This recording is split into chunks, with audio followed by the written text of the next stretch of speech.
So this is where you hold up a white piece of paper near the location that you're interested in. Place your hands about 12 inches between that paper and the light source, and then look at the shadow of your hand on that piece of paper. All household chemicals are toxic to some degree and pose risks. Some, like the ones that I showed you, might even pose more risk than pesticides you have around the house. If you smell mothballs, if you're familiar with mothballs, you've probably experienced them being misused. You're not supposed to be smelling the mothballs if they're used correctly. Keep in mind, all pest management professionals must be licensed. The individuals carry an applicator's license, which certifies that they've been through training and testing, and their knowledge base is good enough to do pest control. We can reduce our risk of getting bit by a tick by using multiple strategies. And I really like the Swiss cheese model because it shows that there's no one thing that you can do that's going to protect you all the time. The more that you do, the better protected you're going to be.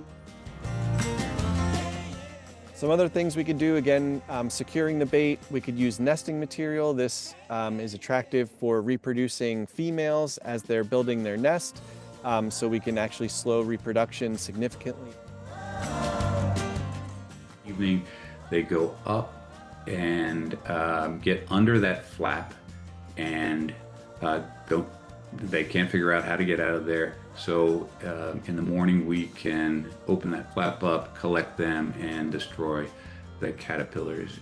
So the goal with preparing your soil ahead of a fall planting is you want to remove existing plants and manage weeds in that space where you want to be growing those perennial wildflowers. It can feed on a lot of different things, but two things that it's feeding can significantly damage and even kill is tree of heaven and grapevines. It's a real issue because it causes what we call phytophotodermatitis. So when the sap touches your skin, it causes a reaction that makes your skin especially sensitive to the sun. So it basically gives you a very strong sunburn. You can see my two test strips here, all right? I've got sidewalk, and then right next to the sidewalk there's that brown strip where we didn't overseed, but that's the crabgrass that's dead. Then next to that I have my perennial ryegrass that's come in. It looks lush, it looks beautiful. All I've done there is run that spreader up and down, drop that seed on the ground. I haven't watered it, and it's just been Mother Nature taking over. And it wasn't until about 2017, and then the story was written about it in the Washington Post when they finally figured out that it was caused by this nematode. So a microscopic worm is actually up in the foliage between the upper and lower leaf tissue.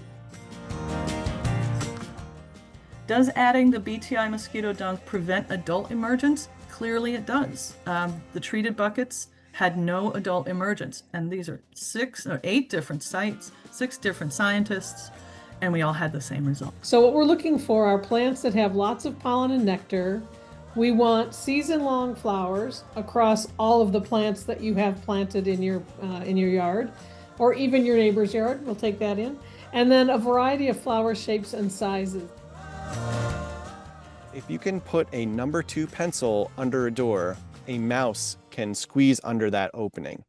And this is because the skull height is about 1/4 of an inch or greater. Hopefully you've been doing some weed management throughout the summer, and now you want to do that final soil prep before you're going to do your fall planting.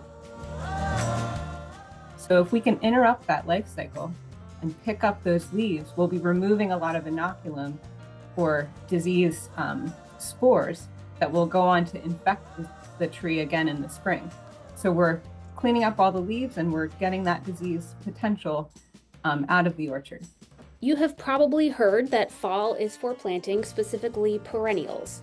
And the reason that fall is a good time for planting perennials is if you are transplanting, it can be a less stressful time to get your perennials in the ground. We are starting to see some negative economic impacts. There are 2 oceanside, beachside campgrounds that are popular, the most popular campgrounds at the federal and state level on the East Coast.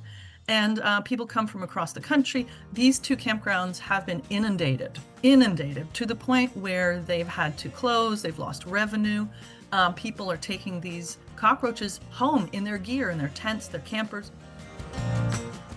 The pupae of the case makers are always going to be above the food choice, and the webbing moth is going to pupate in their food source, so in the fabric that they're eating. And then you want to make sure that you're vacuuming all those cracks, crevices, hard to reach spots, because what happens is when those larvae pupate, they move away from the food source and they end up trying to get it a secure spot in these cracks and crevices.